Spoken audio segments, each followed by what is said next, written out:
Good morning, everybody. Top of the top. Y'all already know what this is. It is Ride With Me into Court, because that is what we are doing. It is day 20 of the Diddy trial. And today, Jane is going to return to the stand. She's going to be on the stand all day today. So there will be more updates to her story. Over the weekend, we did go into the opening statements. I did read them to you, even though I've done a video on Who Was Jane that a lot of y'all did not watch. I already told y'all what some of this stuff was going to be, a glimpse into what she's going to testify to. She's going to be at some point testifying to the violence. Now, we do know that the prosecution started with Jane, I believe it was on Thursday evening, and then it continued all day on Friday, and she's going to be under direct examination with the prosecution again today and tomorrow as well. I believe the defense will be cross-examining her on Wednesday and Thursday. She has to be done. So it's going to be interesting to see what's going to happen with the defense. A lot of y'all are wondering who is going to be cross-examining her. I believe it's going to be Teeny Garagos. And the reason why I say that is because normally the attorney that does a lot of the objecting and sidebarring and things of that nature ends up being the attorney that is doing the cross. So I think them pairing her with Teeny, this is going to be an interesting dynamic to see what happens. Let me stop saying because I'm trying to make myself very consciously aware of the ums that I say, because it's annoying to me sometimes. I don't know if it's annoying to y'all, but I cannot reveal to you the identity of Jane, and no one in the chat is to say who Jane is. If you know who Jane is, I'm underneath court order. I cannot confirm nor deny, nor can I say, nor can I allow others to say in this chat who Jane is. All I can say to you is Jane is victim number 3 in the indictment, and she is, I don't know if she would be considered an ex-lover or a lover of Diddy's, who has a very famous baby daddy. That's all I can say. But I can't give up her identity. So, over the weekend, we also got hit with information that the defense is trying for yet another mistrial. Now, people are reporting that there was only 2 attempts at a mistrial, but that's actually not accurate information. There's been 3. Okay, the first one came during Kid Cudi's testimony, where Brian Steele asked for a mistrial, and he asked for a mistrial because he assumed that the line of questioning that AUSA Johnson was asking Kid Cudi was going to lead to him to make a statement saying that he was scared of Diddy because Diddy has had other people unalived. That was an assumption of his. The judge denied his request for or application for a mistrial, and then the second time came when Alexandra Shapiro for the defense asked for a mistrial due to a line of questioning that AUSA Slavic did while questioning arson investigator Lance Jimenez about why the fingerprint cards disappeared. Alexandra Shapiro and Mark Agnifilo went for a sidebar, and in the sidebar they were saying that they felt like that line of questioning was alluding to Diddy having something to do with the print cards, the fingerprint cards disappearing. And actually, that's not what it had to do with, but the judge did also dismiss that mistrial. And now we have this filing on record where they are asking for a mistrial, alleging that Brianna Bana has created perjury. And then once again, they bring up the Lance Jimenez questioning, but they also threw the piece in there about Mia, citing that Mia had spoken about being let out of speeding tickets by the LAPD at the drop of Diddy's name. So all of that stuff is what's going on. This morning, the judge is going to speak about Okay, thank you. This morning, the judge is going to speak on that more than likely because it was filed last night. Also, there was another filing that was made where the defense is asking to give new instructions to the jury, basically, and they're asking the jury to not pay attention to certain things. Let me pull this out so that I can read it to y'all on our way in. Y'all should know that in the morning on the way in, if there's a document to be read, Henny's going to read it. So let's get into this. I'm reading from my phone. Again, this was filed last night. They were filing, they have a 10 p.m. deadline, yet they were filing. It was after 10 when they were filing this. So these are the instructions, okay? So these are the things that they are saying. They said, Defendant Sean Combs, through his undersigned attorneys, respectfully submit these additional requests to be charged to the jury, okay?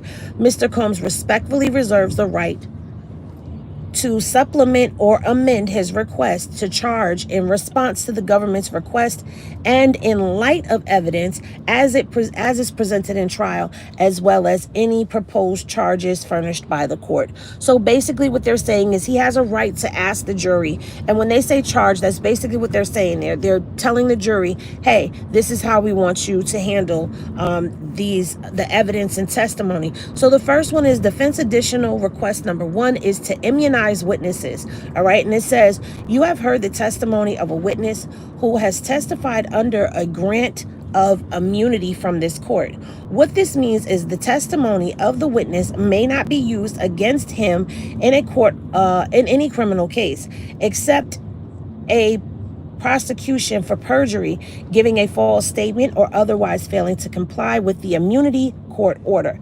You are instructed that the government is entitled to call as a witness a person who has been granted immunity by order of this court, and that you may convict a defendant on the basis of such a witness's testimony alone. I'm sorry. Hold on one second, because the bumps in the road and my bad eyes. Okay. Da da da da da da. Back order, a defendant. Oh, you may convict a person. Okay, I did read that right.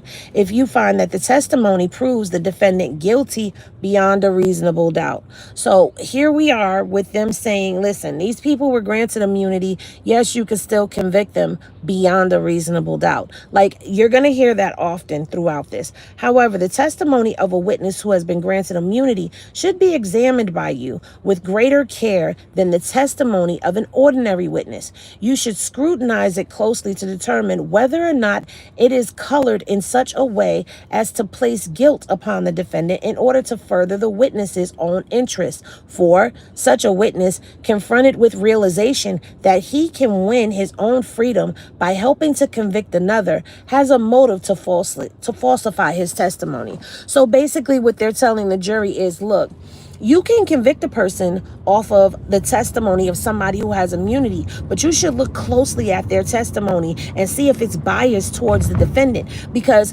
what are they getting in exchange? They're doing this for their own freedom. Like, they're saying that they have an ulterior motive and that you should examine their testimony and what they're saying harder than you would anybody else. That's what they want to tell the jury, right? Such testimony should be scrutinized by you with great care, and you should act upon it with caution. If you believe it to be true and determine to accept the testimony, you may give it such weight, if any, as you believe it deserves. Okay, so that's one. So now they're coming at the ones who have been granted immunity and basically casting a shadow over their testimony. This to me seems like another ploy to put a reasonable doubt in people's minds about the testimony that they are hearing. But my only thing, I'll tell you what I feel about this afterwards, or my perspective on this right here. All right, so specific now, and then let me just say this. There are times that we do have people that do come into court and they testify underneath immunity and they throw someone under the bus, but They are doing it for their own gain. But in this situation, people were taking accountability and owning up to their portion of stuff that they were involved in. Okay. Like, for example, George Kaplan actually admitted to the fact that he picked up the wires. He went and purchased the illegal substances and brought it to Diddy. You know what I'm saying? Like, I haven't heard anyone press solely on him without speaking on their acts that they took. So the actions that they took when involved in this situation. You know what I'm saying? And when asked, why did you do that? You know, that was my boss. Like, I was doing what my boss was telling me to do. And that wasn't hard to palate, especially when we've worked for companies. We know that when the boss says something, you have to go do it. Like, that's the programming that we have. The boss said it, it's got to get done. The next one is specific investigation techniques, where they're saying during the trial, you have heard testimony of witnesses and argument by counsel that the government did not utilize specific investigative techniques. You may consider these facts in deciding whether the government has met its burden of proof. Because as I told you, you should look at all the evidence or lack of evidence in deciding whether the defendant is guilty.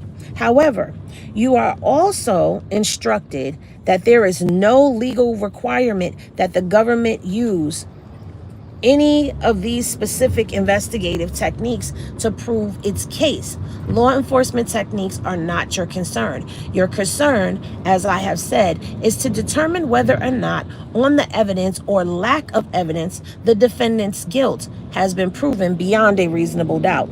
So basically they're saying to put the prosecution's investigative techniques under scrutiny. Okay. Use of evidence obtained pursuant to searches and seizures. All right. You have heard testimony about evidence seized in connection with certain searches or seizures constructed by law enforcement officers, and in particular of electronic devices obtained pursuant to court-approved search warrants. I instruct you that all of the evidence in this case, including evidence obtained pursuant to searches, was lawfully obtained. Whether you approve or disapprove of the uses of such to obtain evidence should not enter into your deliberations. So they're telling them, like, regardless to what you hear about electronics and all of that stuff and the search and seizures that happen for these electronics and the information taken off of them, regardless to how you feel about it, it was lawfully done. Okay. Defendant's testimony. Now listen to this. Defendant's testimony requested only if the defendant testifies. So they're teasing of possible Diddy taking the stand. Henny glasses in the chat if y'all think that Diddy is going to take the stand. Y'all get the likes up and y'all hit the super chat, hit the likes, get all of that up. Somebody drop my Cashapp into the chat. Y'all hit the Cashapp, get your girl a coffee or something for the morning while I'm spilling up all of this Henny for y'all. All right. The defendant in a criminal case never has any duty to testify or come forward with any evidence. This is because, as I have told you, the burden of proof beyond a reasonable doubt remains on the government at all times, and the defendant is presumed innocent. Now pause for right there for a second. Now they're saying that the burden of proof is on the government at all times. However, when they had Mia up on the stand, they were pressing Mia for proof. When they just admitted themselves, and I told people that, I said they were asking Mia if she had notes or anything, any type of proof to back up anything. You are not supposed to be getting the proof from the witnesses. You are supposed to be getting the proof from the government. So to say that in this portion of if the defendant takes the stand, that means that you acknowledge that you had no business asking Mia about having any type of proof. Anyway, let's continue.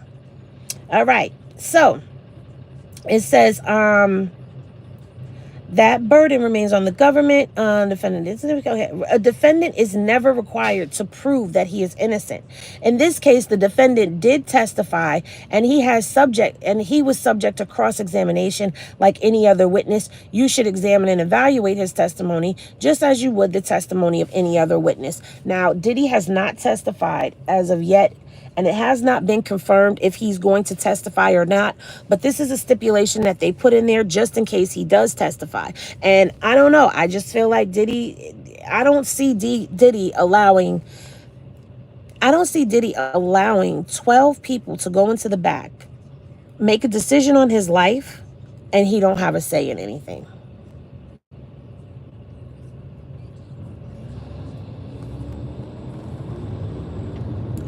She's late then. Some other streamers have closed their lives. I'm not late, sweetheart. Court doesn't start until 8:30 is when the attorneys and the judges in there, and the actual case, the jury and the witness do not come in until 9 o'clock. I've been here for 3 weeks going on 4. I'm not late, babe. Other people have closed their lives and gone inside because it's starting to rain. But I'm not late, babe. I promise I'm not. I know, but I'm just saying I'm not late. I'm not late. I'm actually going to be there on time because I wanted to get there, to be in there this morning so that I can hear what the judge is going to say about this mistrial. Right now, I'm just reading to y'all one of the submissions that was put in last night. All right. So the 5th one that we're on right now is the defendant. Okay, we've already read the defendant's right to testify. Oh, no. Okay, the defendant's right to testify. And again, this is if Diddy takes the stand. What did you say?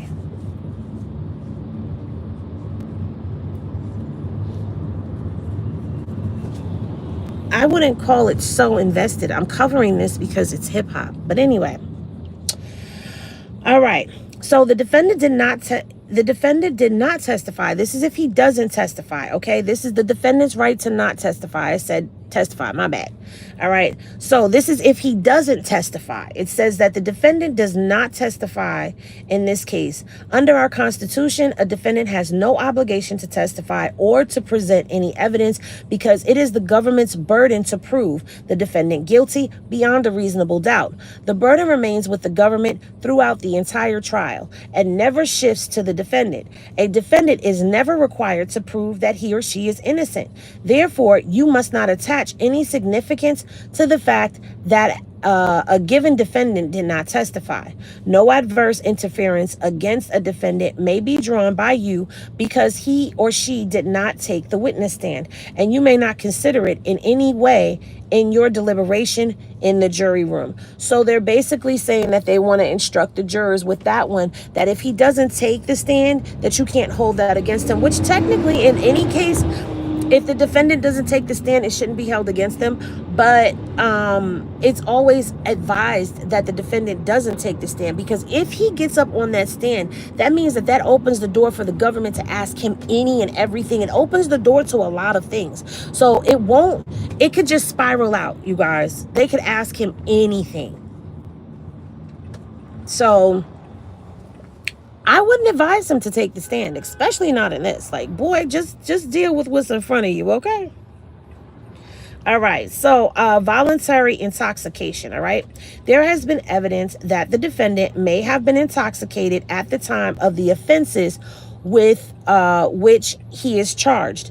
Intoxication or drunkenness in itself is not a legal defense to a criminal charge. However, intoxication or drunkenness may negate the existence of the defendant's intent to commit the crime that the government must prove in order to convict. So basically what they're saying is, look, he's been intoxicated, whether it be by, him drinking alcohol or him taking some substances, illegal or legal prescription substances. He's intoxicated, okay? And because he was intoxicated, you can't hold that against him when weighing out the intent for him to commit the crimes, okay? On the evidence before you, if you find that the defendant was intoxicated, you may conclude that the defendant did not have the required intent I described earlier. On the other hand, even if you believe that the defendant was intoxicated to some degree, you still may conclude that he was capable of having the required intent.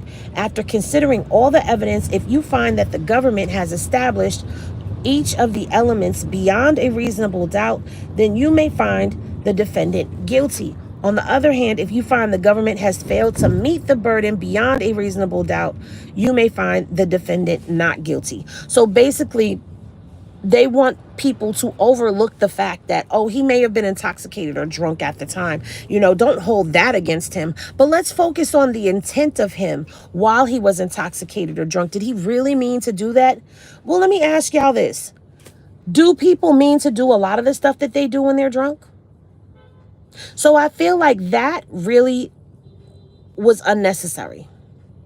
I feel like that really was unnecessary to say. Because you're basically telling them like, oh, he didn't mean it. He was drunk. But if a drunk person socks you in your jaw and breaks it, just because they may not have done it while they were sober, does that take away the fact that they socked you in your jaw and broke it? Just asking a question. All right. And then the bulk cash, okay? Because remember, you had Derek Ferguson, who was the former CFO of there you go, True Crime and Change, says drunk man tells no lies, right? I'm just saying. Maybe they shouldn't have put that in there. All right. So Derek Ferguson also testified to bulk cash of having petty cash, Diddy getting money out of the petty cash, Diddy getting money out of the I forgot what the other one was called. There was petty cash and something else. But either way, he had large sums of cash, right? Now y'all listen to this. It says there has been evidence presented regarding large quantities of cash. There is nothing unlawful about possessing large amounts of cash, and it is not a crime to keep large amounts of cash. Now, let's pause there, because I know that there's a lot of people in here that will say that if you have a certain amount of cash on you walking around and the police pull you over, that makes it suspect. They say that gives them probable cause to search your vehicle in person when you have a certain amount of large bulk cash on you. So while it may not be illegal, it does open the door for them to have probable cause to search you and your property. So that's crazy. It's suspicious. It's suspicious. Exactly. Always have a receipt. If you took a large sum of cash out of your bank account, get your receipts. Okay. If it was a large bulk cash payment that was given to you, get your receipt.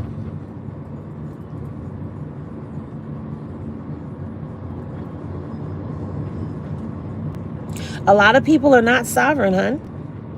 All right. So, crimes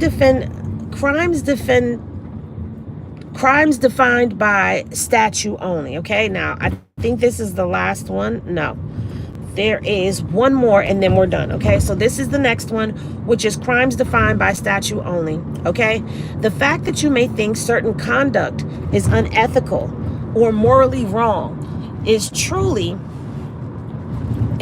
of no consequence in this case. Statutes enacted by Congress defined our crimes. And I will talk to you about the relevant statutes here and how they break down into essential elements so that you can consider the elements that the government must prove beyond a reasonable doubt. Conduct is only a crime if it is defined as such by a statute. A feeling that something wrong has been done is insufficient to convict anyone of any charges. Not every instance of unfairness constitutes a crime.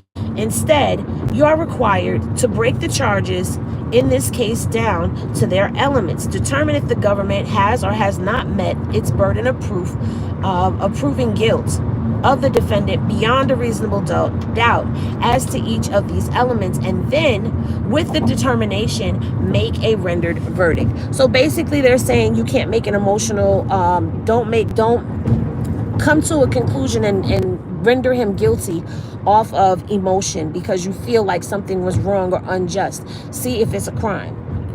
Make sure it's a crime. Make sure it measures up to a statute, and make sure it measures up to the statutes here in this case. All right. RICO statute of limitations. Okay. Count 1 has a 5-year statute of limitation. Therefore, which is the racketeering.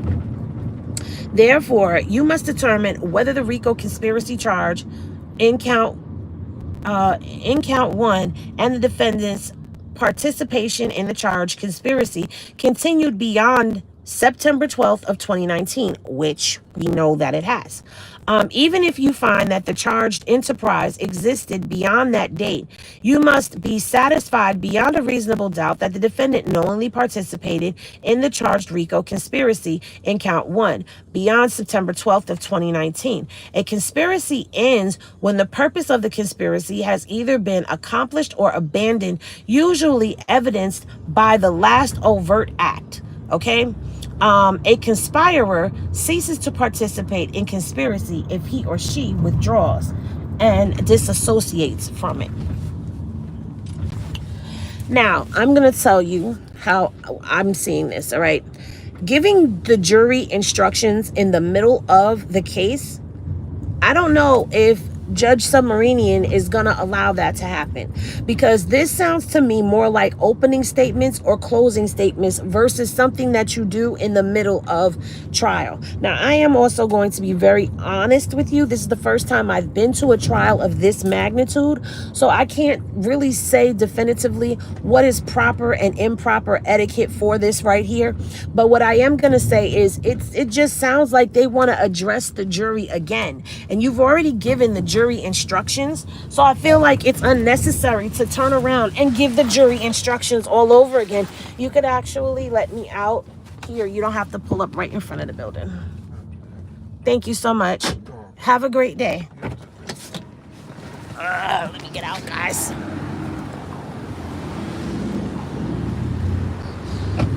Okay. Okay, what's going on? What's going on? What's going on? Please let me know, which case are you talking about? The Diddy trial. So that was a submission that was put in last night, you guys, by the defense. They want to address the jury and give them those further charges or instructions, okay? I don't know how Judge Submarinian is going to feel about that. You know, he has not, I'm not going to say that he has been partial, because he's not partial. He's not allowing things to slide on either side. I feel like he's being fair as he can be. But all of the mistrial, not a mistrial, that stuff, I know that they're doing it because they've already spoken about appeal. So they're already preparing for an appeal in case they have to appeal. They're already preparing. So then there's that. Now, you know, I can't walk up here in the morning without saying good morning to Uda, because Uda has been on go all morning. Oh, you know we on go. And you know we pressed up now. Uda stepping his game up. Why happened? Uda press, you know. Stop plant me. Stop plant me. Straight up. We live. Salute to the whole Henny gang. Shots in the chat. Bop. Bop. What's poppin', everybody? It's your girl Henny. We are out here outside of the courtroom. You know how we do. We gonna get you all the info and give it straight to you. Back to you, Uda. You already know. Make sure y'all subscribe to that girl Henny. Make sure y'all subscribe to Uda on Go.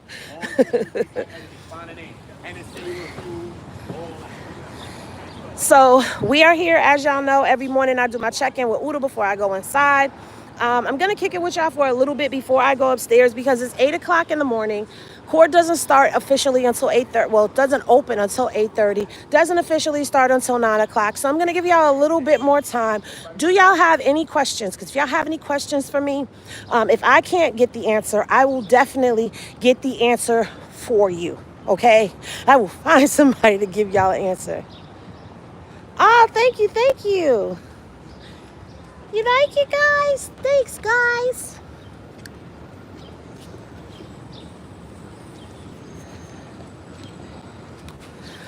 Thank you. Welcome to the bar. Welcome to the bar, Jaheem. It gets a little sticky around here sometimes, just so you know, but enjoy the show. Yeah. Anyway, today is going to be another day. I don't know which way Jane is going to be going with her testimony when she steps up to do her testimony. I do know that there are a lot of things that were mentioned in the opening statements that have not been covered as of yet, but we still have today and tomorrow, so there is no telling when she's going to be testifying to things. Yes, there is an incident that does involve some violence with Diddy kicking in 4 doors to her household. In a fit of anger. They got into a disagreement. Jane was throwing things at him and hit him.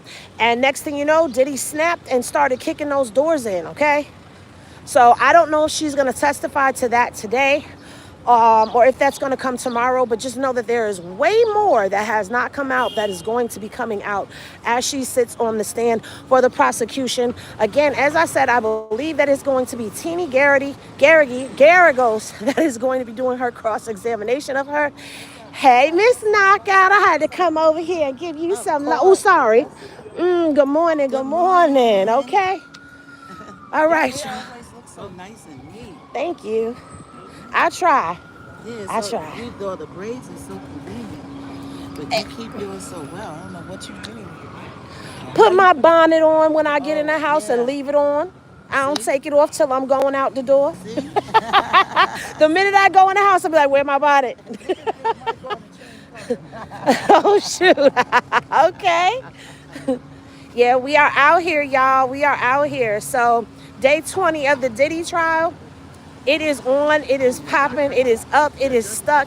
And you know that I will be back with your afternoon recap of what happened upstairs in the court. So y'all make sure that y'all have that notification bell clicked to all so you don't miss a moment whenever Henny goes live and comes to give y'all the hot Henny from the courtroom. Thank you everybody who has subscribed to the channel. Thank you everybody who has hit them like. Wait a minute. Them likes is disrespectful. Oh no. Those likes is disrespectful as hell. Can we get the likes up? Oh, can we get the likes up? Oh no. There's about 400 of y'all in here. Y'all telling me that's all y'all got for likes? YouTube gives y'all an unlimited bag when it comes down to likes. That means they give you a like for every video you go in. Do you know if they tested the baby oil? They said something was in it. Okay, so there was nothing in the baby oil but the baby oil. However, there was MDMA in an eyedropper. So like a Visine bottle. There was MDMA that was found inside of an eyedropper bottle, which more than likely was used to squirt into somebody's drink, or well, their drink. I'm not trying to say that he rugged nobody, but he might have put it in his drink, just a little squirt in his drink to, power up. But I ain't saying he did it to nobody. I'm not saying that. That's not a part of this case.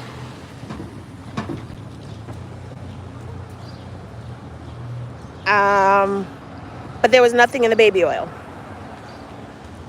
Steve-O for Washington, D.C., Ridge Street, 4th Street. Okay, shout out to you. Nothing in the oil, right. Hey, nobody.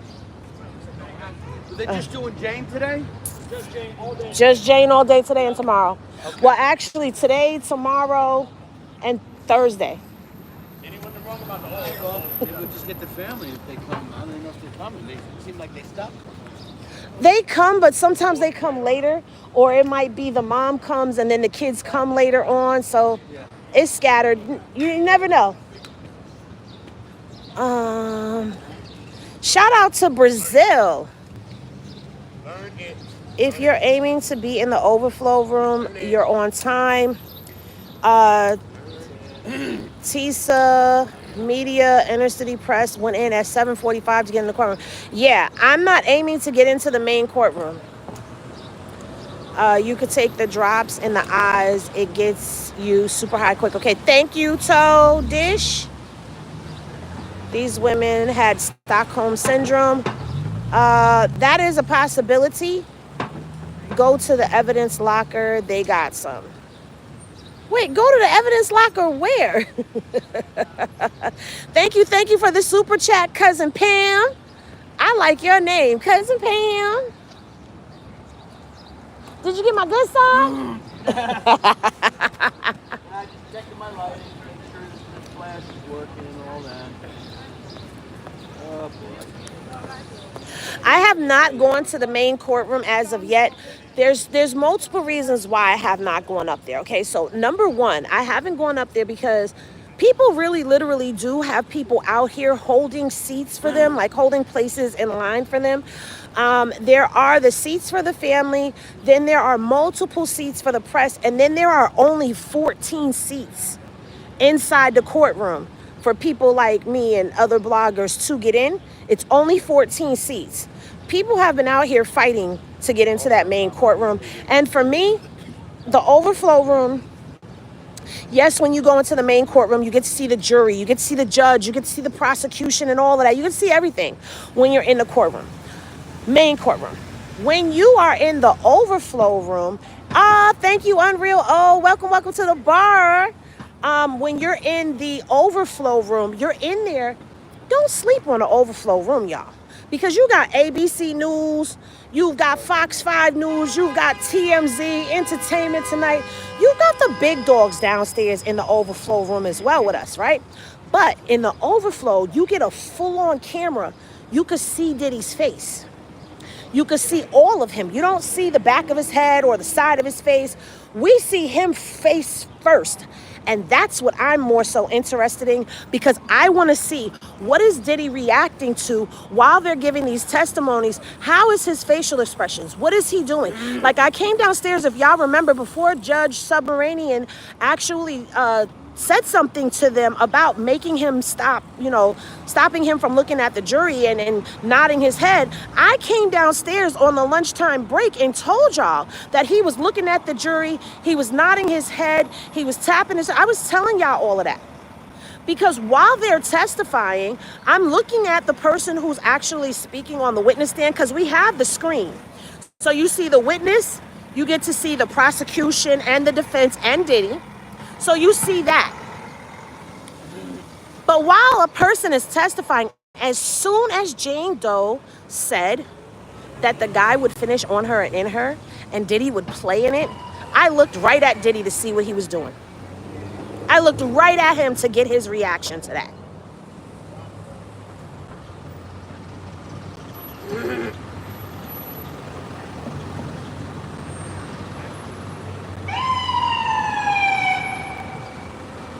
Thank you, Unreal. You're welcome, Kim.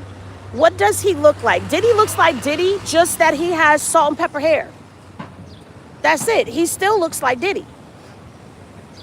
They are dressing him up like, I don't know. I don't want to say Phil Huxtable, because he wore like Coogee sweaters and stuff like that. He's more like a soccer dad. They're dressing him up like a suburban soccer dad. But he's only allowed to wear certain colors. His reaction, he was sitting there like this. And then looked away.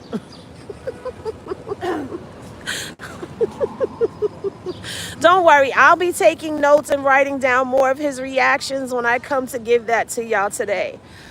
Do you think with his huge ego, he will take the stand? I think that is a very strong possibility. Mr. Rogers, yes. I think it's a very strong possibility that he might take the stand. Y'all, we have somebody coming in. Let's see who it is. And we got a clear shot. It's Westmoreland. How excited are you today for this examination? You look really excited. You look great. Look great. You're doing a great job in there, too. Great job. You're a shark of a lawyer. Just so you guys know, Cross is not today. They're still going to be on direct.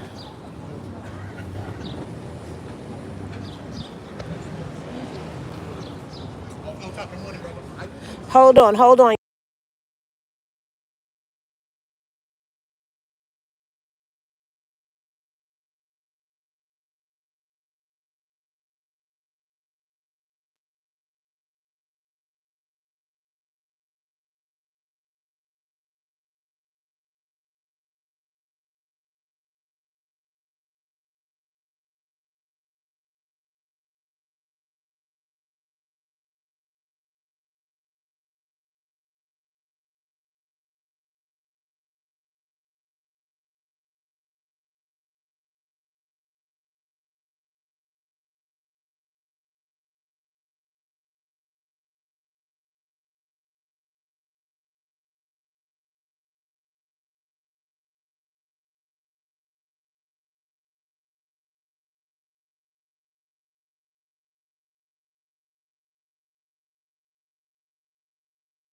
And worse than that, he says, hold on. Before you do anything, he pulls out his phone, starts recording us. Yeah, he's like, now, all right, who are you? Where are you from? He was ready. Yeah. And she wasn't. Wow. And he's filming her, and she's like, like with no question.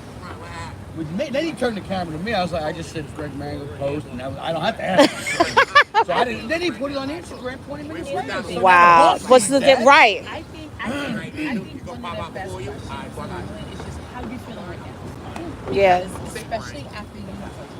Because sometimes we say, I don't want to talk to nothing. Like, you know, like people like his personality will probably say something that's gonna like be triggered and be like, how you feeling right now? That's true.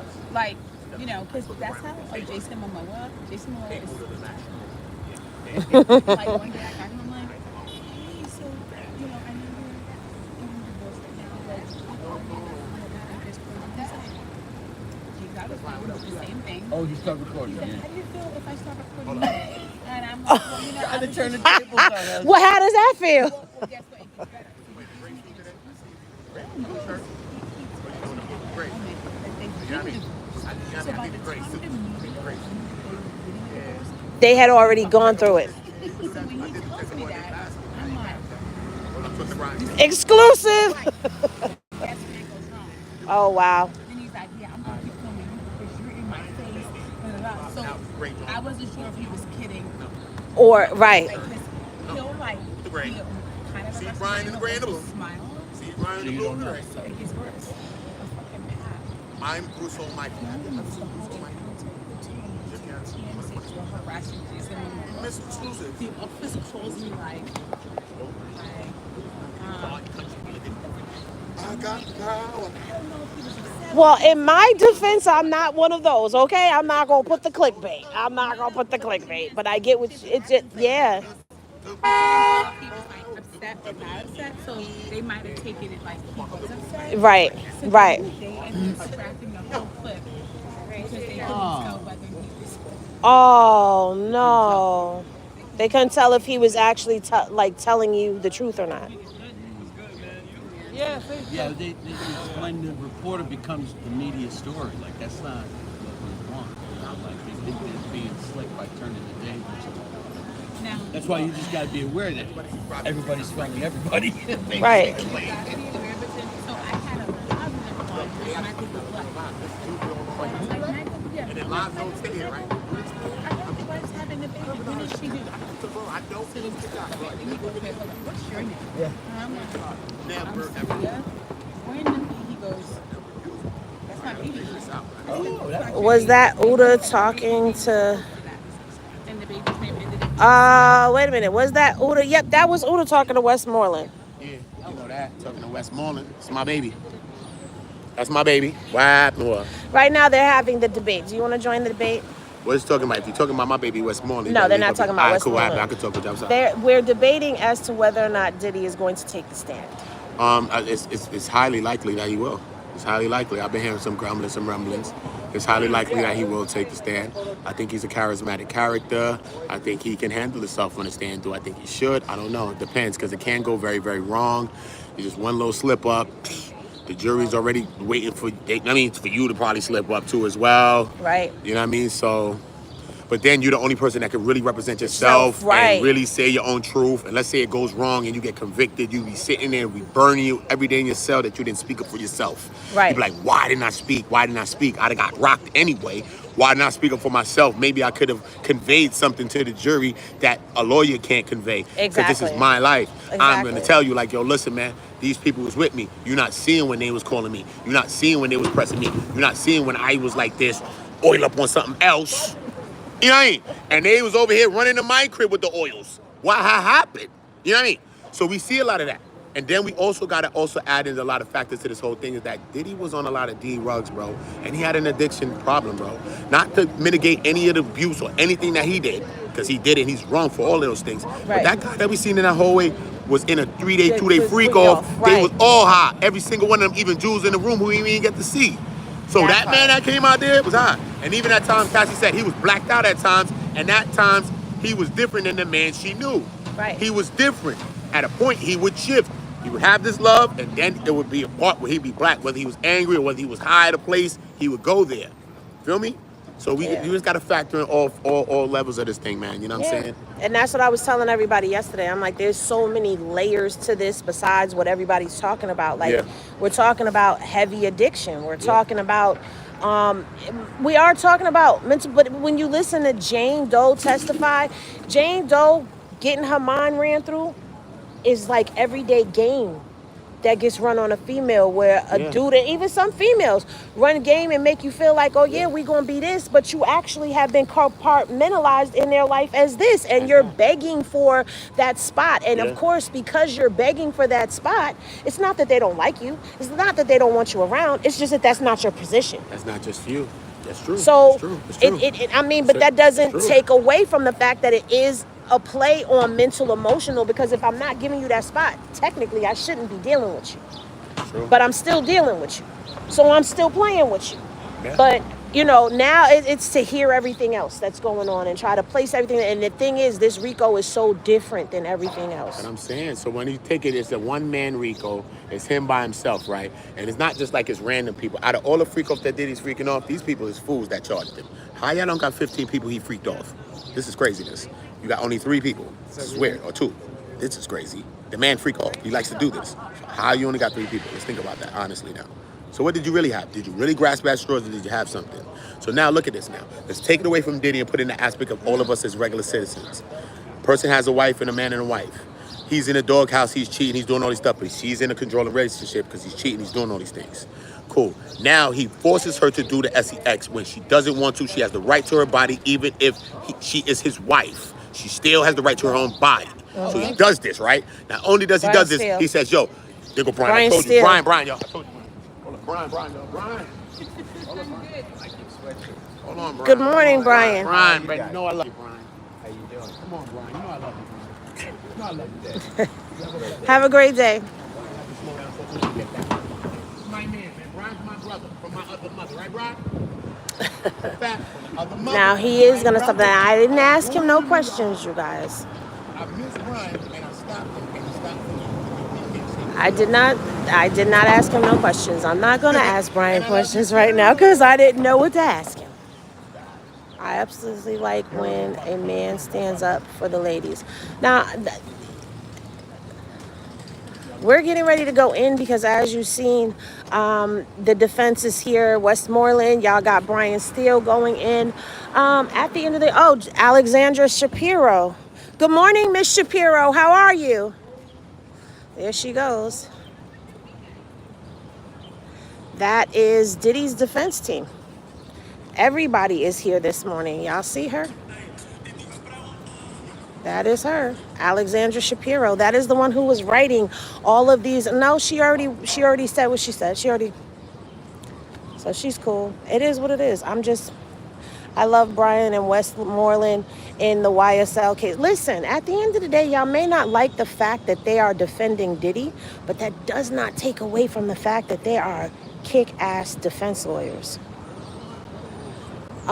Speaking about your friend that was just speaking, sorry, I wasn't clear enough. I don't know what you were saying, but I'm going to say this. When he was saying about a woman not being able to control her body, if a woman doesn't want to have intimate relations and you start coaxing her into it, that's coercion.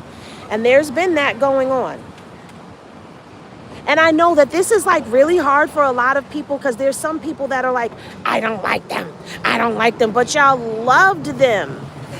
Y'all loved them when they got thugga off.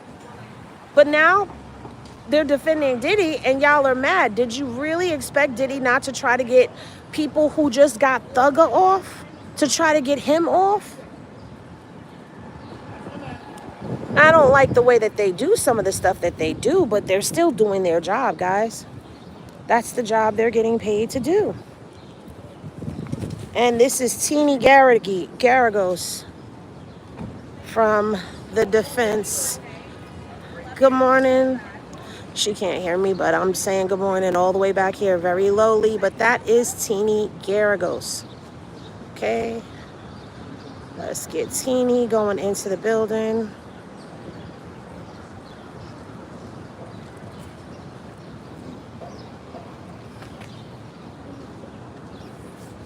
All right, you guys. Well, I'm not surprised that they're late. They were up late writing briefs and sending them in on email.